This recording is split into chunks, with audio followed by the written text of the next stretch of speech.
حضرت شاہ ابو علی قلندر رحمۃ اللہ علیہ اور حضرت خواجہ نظام الدین اولیاء رحمۃ اللہ علیہ کا ایک ہی زمانہ تھا۔ حضرت شاہ ابو علی قلندر رحمۃ اللہ علیہ کے ہاں جمعرات کو محفل ہوا کرتی تھی۔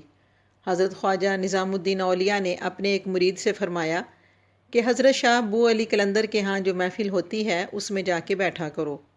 وہ مرید جو تھے وہ حضرت خواجہ امیر خسرو رحمۃ اللہ علیہ تھے۔ ایک وقت گزر گیا۔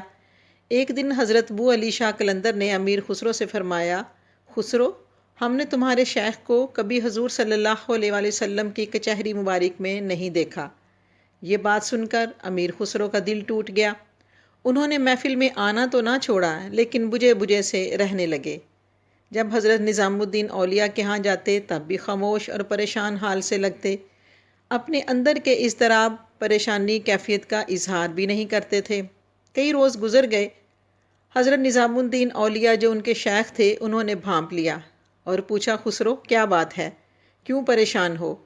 جب آپ رحمۃ اللہ علیہ نے اصرار کیا تو امیر خسرو نے بیان کر دیا کہ آپ کے حکم سے جہاں میں بیٹھتا تھا اور اب بھی جاتا ہوں، حضرت ابو علی شاہ قلندر کہتے ہیں کہ ہم نے تمہارے شیخ کو حضور صلی اللہ علیہ وآلہ وسلم کی کچہری مبارک میں کبھی نہیں دیکھا۔ خواجہ نظام الدین اولیاء نے فرمایا، اس میں پریشانی والی کون سی بات ہے، پہلے ذکر کر دیتے، آپ کا مسئلہ حل ہو جاتا۔ آپ نے فرمایا کہ ابو علی شاہ قلندر سے کہنا کہ آپ مجھے حضور صلی اللہ علیہ وآلہ وسلم کی کچہری مبارک میں پہنچا دیں، میں خود اپنے شیخ کو ڈھونڈ لوں گا۔ انہوں نے جا کر یہ کہہ دیا۔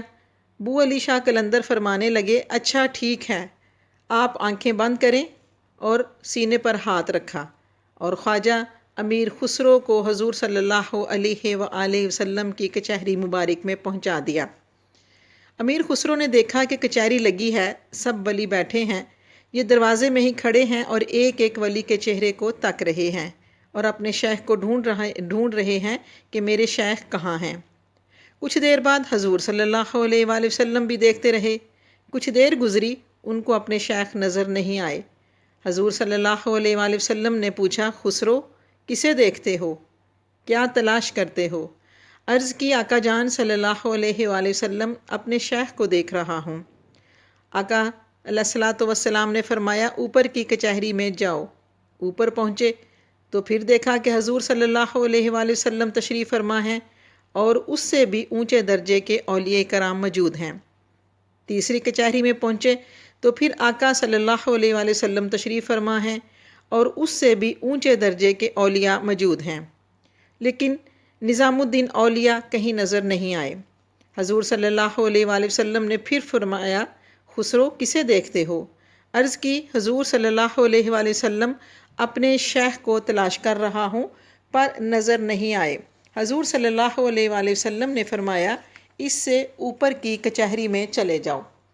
اوپر پہنچے تو پھر آقا علیہ الصلوۃ والسلام تشریف فرما ہیں اور اس سے بھی اونچے درجے کے اولیاء کرام موجود ہیں۔ اسی طرح حضرت امیر خسرو چوتھی کچہری میں گئے، پھر پانچویں کچہری میں گئے، پھر چھٹی کچہری میں گئے، وہاں بھی نہیں ملے تو پریشان ہو گئے، دل ڈوبنے لگا۔ حضور صلی اللہ علیہ وآلہ وسلم نے فرمایا کہ ساتویں کچہری میں جاؤ۔ ساتویں کچہری میں پہنچ گئے، دیکھتے رہے، وہاں بھی نظر نہیں آئے، بہت پریشان کہ یہ تو آخری کچہری تھی۔ وہاں بھی حضور صلی اللہ علیہ وآلہ وسلم نے پوچھا، خسرو کسے دیکھتے ہو؟ آقا علیہ الصلوۃ والسلام، اپنے شیخ کو ڈھونڈ رہا ہوں اور ڈھونڈتے ڈھونڈتے آخری کچہری میں پہنچ گیا ہوں پر میرے شیخ نظر نہیں آئے۔ ایک بزرگ چہرے پر پردہ ڈال کر، سر جھکا کر حضور صلی اللہ علیہ وآلہ وسلم کے قریب بیٹھے تھے۔ آقا علیہ الصلوۃ والسلام نے فرمایا، کبھی پردہ ہٹا کے پیچھے بھی دیکھ لیا کرو۔ جب ان بزرگوں نے پردہ ہٹایا، پیچھے مڑ کر دیکھا تو وہ حضرت خواجہ نظام الدین اولیاء رحمۃ اللہ علیہ تھے اور ایک اور بزرگ حضور صلی اللہ علیہ وآلہ وسلم کے پہلو میں سب سے آگے بیٹھے تھے۔ حضور صلی اللہ علیہ وآلہ وسلم نے فرمایا، آپ بھی پردہ ہٹا کے دیکھ لیا کریں۔ پردہ ہٹایا تو وہ حضرت سیدنا شیخ عبد القادر جیلانی رحمۃ اللہ علیہ تھے۔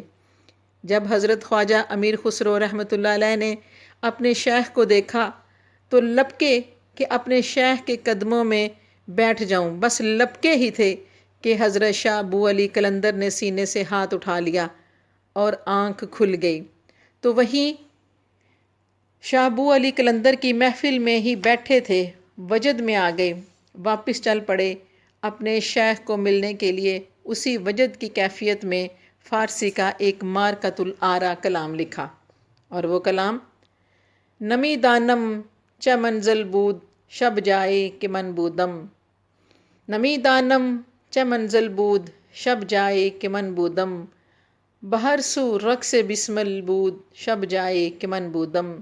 مجھے نہیں معلوم کہ وہ کون سی جگہ تھی جہاں کل رات میں تھا، ہر طرف وہاں رقص بسمل تھا کہ جہاں کل رات میں تھا۔ پری پیکر نگاری سروکد لال رخساری، سراپا آفت دل بود شب جائے کہ من بودم۔ پری کے جسم جیسا ایک محبوب تھا، اس کا قد سرو کی طرح تھا اور رخسار لالے کی طرح۔